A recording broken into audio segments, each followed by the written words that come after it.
The Yonkers City Council approved its $1 billion budget last night, but that approval didn't come without some tension and deliberating well into the early morning hours. News 12's Lisa Reyes tells us what's in and what's out and what it all means for Yonkers firefighters. Yes. That's at 6-1. With the crack of the gavel way past midnight early Wednesday morning, the Yonkers City Council no longer deliberating. A budget for 2015 finally adopted. There's always a certain amount of tension in the air.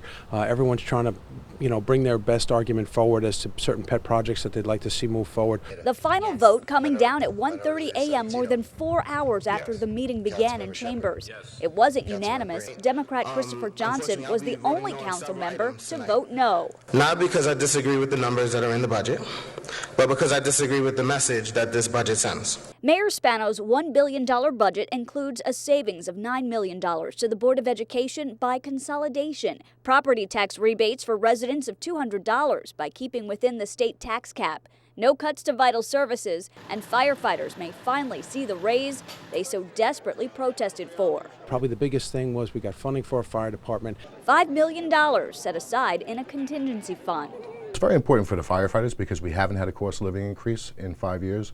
And despite what the mayor says, we are not the highest paid fire department in North America. While Johnson agrees with funds for firefighters, he says he didn't budge on his vote because he feels education will suffer. The real reason that this budget doesn't sit well for me is, as stated by some of my colleagues prior to me, there's just not enough dollars for education. And Mayor Spano released a statement earlier today, seemingly pleased that both Democrats and Republicans put Yonkers first to pass this budget. While Spano could still veto this budget, City Council President Liam McLaughlin says it's highly unlikely because the city is currently running out of cash, and this budget goes into effect July 1st. Scott? That day is coming up quickly. Thank you, Lisa. Well, the Yonkers City Council didn't just pass the budget. They also agreed on a major change in the way the school district is run. Both the council and the Board of Ed are signing off on an agreement to consolidate services and save money. News 12's Grace Noon continues our Team 12 coverage with more on what the budget would mean for students and teachers. If you could draw up a wish list for the Yonkers Public Schools, Superintendent Michael Urzurlo has one ready. I wish we had more for the kids.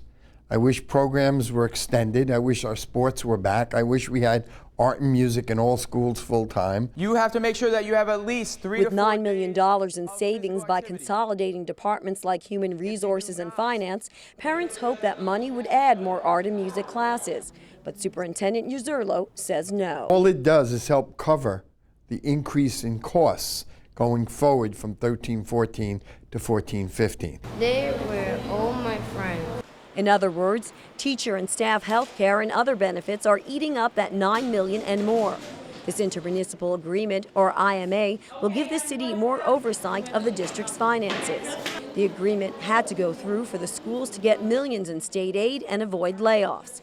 But some parents say it happened too fast. I think they needed to talk to all the stakeholders. We're talking about 27,000 children, and nobody involved any of the stakeholder groups in these conversations. Well, I agree with the parents. School Board President Nader Sage says he shares parents' concerns about the speed, but says in this case they had no choice. The impact on layoffs really made it a situation where a decision had to be made. So the timing of it, we share the concerns.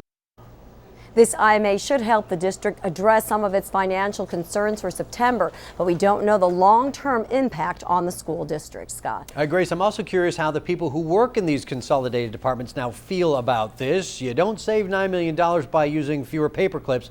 It comes through reduced labor costs, right? Those union members at the Board of Education are very worried about losing their jobs, but the mayor's office assures me that right now no layoffs are planned. The city will now pay their salaries instead of the Board of Education. All right. Thank you very much, Grace Noon.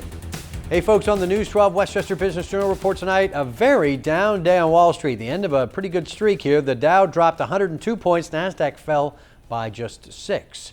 New tonight, after increasing criticism, Sustainable Playland has just withdrawn its plan to revitalize the historic county amusement park. County Executive Rob Astrino announced that Dan Biderman, an expert in urban and public space, will undertake an entire review of the park and make recommendations this fall. The county has also hired an outside firm to operate the ice casino. Sustainable Playland will now concentrate on fundraising.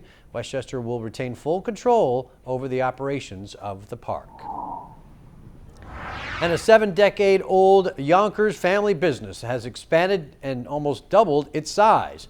City officials joined in to celebrate with a little ribbon cutting ceremony, and there they go. Curto's Appliances now has 7,000 square feet of showroom on Central Park Avenue, featuring live kitchen demonstrations and cooking classes. The owner says it was important for his business to stay in Yonkers. It's really my honor to do this and to be a part of this. The legacy that my grandfather and my Uncle Joe started. 7 decades in business, it's actually, that definitely says something. Well, Curto's opened in Yonkers way back in 1948. The owner says the new building also has room for further expansion if needed. The accident left a Peekskill man dead and comedian Tracy Morgan critically injured. Now the driver accused of causing the crash on the New Jersey Turnpike has entered a plea in court.